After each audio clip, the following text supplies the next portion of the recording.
CPIM കേന്ദ്ര committee യോഗത്തിൽ അംഗങ്ങൾക്ക് ബാഡ്ജും ടാഗും നൽകി പരിഷ്കാരം. CPIM ചരിത്രത്തിൽ ഇതാദ്യമായാണ് കേന്ദ്ര കമ്മിറ്റി യോഗത്തിൽ ബാഡ്ജ് ഏർപ്പെടുത്തിയിരിക്കുന്നത്. കേരളത്തിലെ ഉൾപ്പെടെ തെരഞ്ഞെടുപ്പ് പരാജയം ചർച്ച ചെയ്യുന്ന കേന്ദ്ര കമ്മിറ്റി യോഗം ഡൽഹിയിൽ നിലവിൽ പുരോഗമിക്കുകയാണ്. ശരത്ലാൽ ചേർന്നു.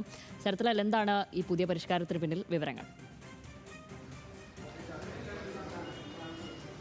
Shyamli, party general secretary MA രവിയുടെ പരിഷ്കാരം എന്ന് തന്നെ നമുക്ക് പറയാം. എല്ലാവർക്കും ബാഡ്ജാണ്. നേരത്തെ കെ രാധാകൃഷ്ണൻ അടക്കമുള്ള നേതാക്കൾ ബാഡ്ജുമായിട്ട് ബാഡ്ജ് ധരിച്ചുകൊണ്ട് കേന്ദ്ര കമ്മിറ്റിയിൽ എടുക്കുന്ന പടം ദൃശ്യങ്ങൾ നമ്മൾ കണ്ടതാണ്. ഇത് CPM വന്ന ശേഷം ഇതാദ്യമായാണ് കേന്ദ്ര കമ്മിറ്റിയെ പോലുള്ള ഉന്നതതല ഒരു യോഗത്തിൽ പങ്കെടുക്കുന്ന അംഗങ്ങൾക്ക് ബാഡ്ജ് നൽകിയിരിക്കുന്നത്.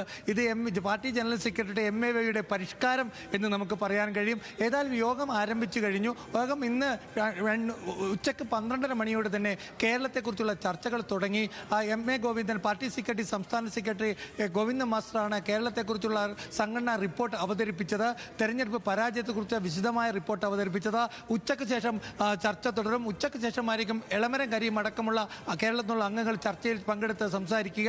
ഏതായാലും ഒരു കാര്യമാണ്, ഒരു പുതിയ രീതിയിൽ തന്നെയാണ് ഈ തവണയുള്ള കേന്ദ്ര കമ്മിറ്റി യോഗം എന്ന് നമുക്ക് പറയേണ്ടി വരും.